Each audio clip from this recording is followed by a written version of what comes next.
Thank you so much, Allie.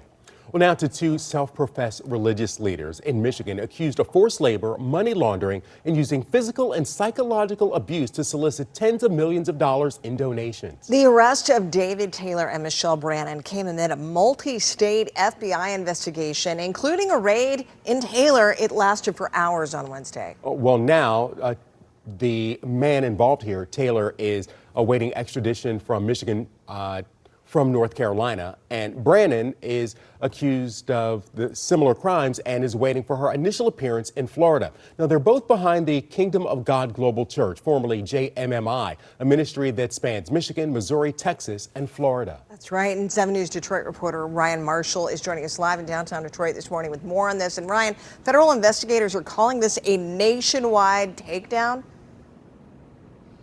Yeah, it was a big takedown indeed. Good morning to you guys. For those that supported this ministry, they are saying that this recent raid is a shocking revelation. But some others that said this ministry peddled in nothing more than fear-based Christianity and exploitation. And now these two church leaders are facing multiple federal charges. Oh, it's amazing, amazing. Only because, since I've known about it since 2019 when we protested out here, we have been praying for such a long time this place would be shut down because we know this is nothing of God. This is nothing of the Lord. The FBI raided Kingdom of God Global Church, formerly known as Joshua Media Ministries, in Taylor on Wednesday as part of a multi-state federal investigation. The United States Justice Department says the church is involved in multiple criminal offenses, including human trafficking and forced labor, as well as money laundering.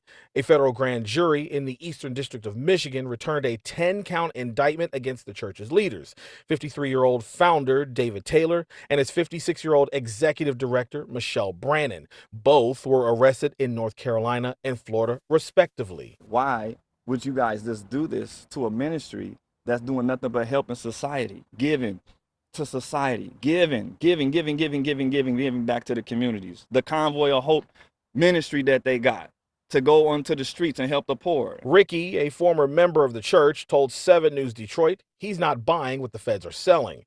We told Ricky about how federal authorities accused church leaders of using physical and psychological abuse to exploit members into raising tens of millions of dollars by operating call centers nationwide to solicit donations for the ministry. Jesus came to me in a dream. I had an appearance from Jesus because of this ministry, and it stopped me from being on drugs. Concerned citizen Kyle Taylor tells a very different story.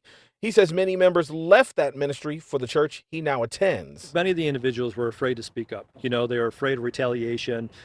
Many of them, because they are well-meaning Christians, Dave would use abuse tactics and say, if you speak out against me, God's going to judge you. God's going to kill you. You're going to get stricken with cancer. So he would use this form of control to make sure that they never spoke out against him.